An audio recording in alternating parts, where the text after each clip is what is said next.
Good morning and happy Father's Day to the many dads throughout Life Church congregations. I just wanted to greet you this morning, say God bless you, maybe reminisce a little bit about fatherhood. You know, early on when you have your first child, your life turns upside down, everything changes, all priorities shift. And I can remember the day when it was all about car seats, diaper bags, things like this. We were always carrying a load around from that first child. And then when you have the second, and if you have them close together, everything doubles up. And it did for us. But it was a wonderful time, a beautiful time of learning, of exploration, having children and becoming a father. And of course, every father has probably made the statement, I've never done this before. I'm not sure what to do in this situation. And so we oftentimes reflect and we reach back to memories possibly of our own parents, how our dads, moms, how they handled things. Or we've looked at other examples around us. Some things we learned what to do, some things we learned what not to do. As I lay in bed this morning, just musing over the scriptures, thinking about examples in the Bible, there were two men examples that came to me from the scripture that I would like to read to you. In the book of Hebrews, the 11th chapter, at verse 7, we read, by faith, Noah, being warned of God of things not seen as yet, moved with fear, and prepared an ark to the saving of his house, by the which he condemned the world and became heir of the righteousness which is by faith. That verse just seems to be imprinted in my mind. Moved with fear and prepared an ark to the saving of his house. When we, as fathers, consider the things of our household, our lifestyles, the things that we may do, the things that we may not do, fences even that we may try to build, are for the protection and for the saving of our home, the safety, the security. And so these are the kinds of things that a father oftentimes will be thinking of when others are thinking about other things. That's what a dad thinks about. He thinks about maintaining his job for the security of his home, not just so that he can get up and go to work and have something to do.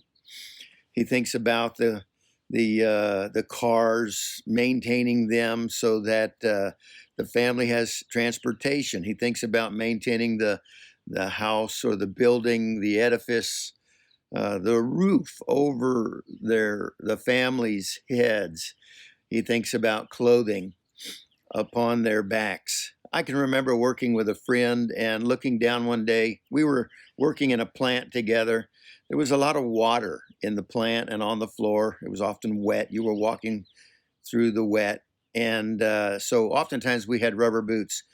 And I remember looking down one time, and a good friend of mine working there, he had tennis shoes on. Not only did he have tennis shoes on, he had holes in his tennis shoes. And I remember looking and saying, man, why don't you get a new pair of shoes? And his first response was, my baby needs new shoes. In other words, he was thinking of the children of the family and their welfare before he was thinking of himself. The most interesting thing about that to me was the child that he was speaking about was not his natural child. He had married into a relationship or into a situation where there was already a young boy. And so he was thinking about that young boy.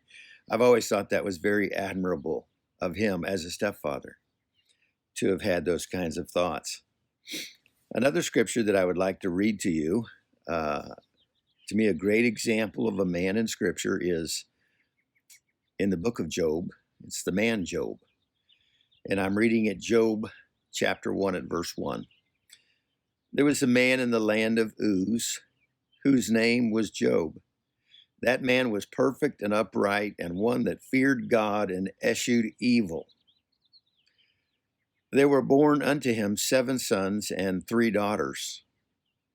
His substance also was 7,000 sheep, 3,000 camels, 500 yoke of oxen, 500 she-asses, and a very great household, so that this man was the greatest of all the men of the East. Now, this is a rare situation.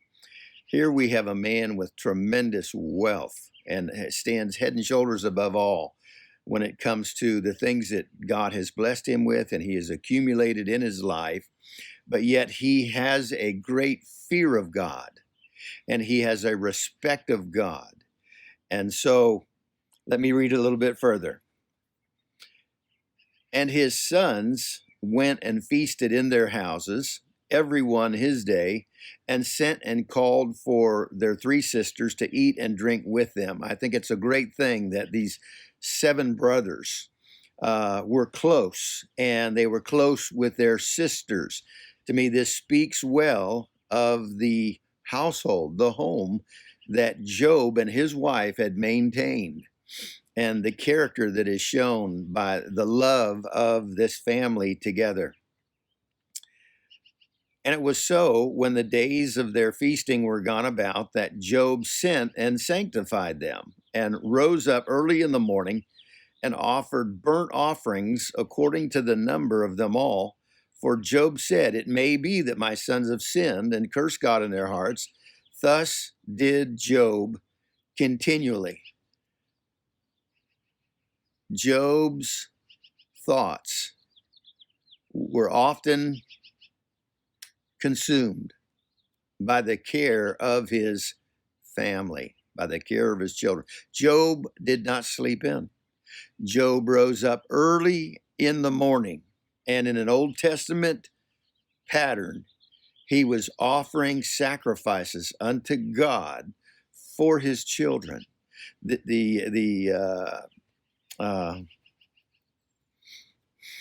can't think of the word.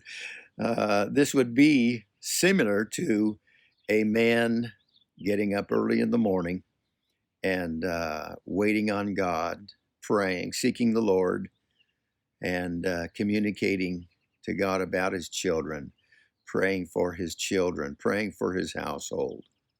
And to me, this is a beautiful mark of a father. Any parent knows that oftentimes you make sacrifices. You make them for your family.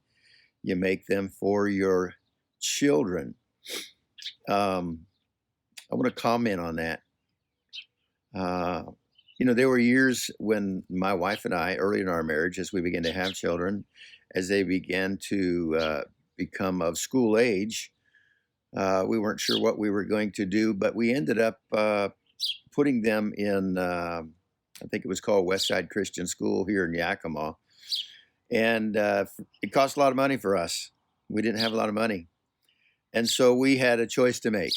And our choice was we would drive older, used cars, preferably with no car payment, because the amount of a car payment, you could send one of your children to school. And so this was a choice we made, and we made that choice for many years. We've never regretted it. Matter of fact, we're glad that we did it, and we would do it all over again. We love our children, and we are willing to sacrifice for them, as I know that you are. Every parent is, and you will. Time in, time out, time again. Just wanted to send a brief greeting out to you this morning. God bless you. My wife and I love you, and we're thinking about you often. And we too are looking for the day that we can gather together in an assembly. We don't think that's very far down the road, and we look forward to being with you again. God bless you. Happy Father's Day.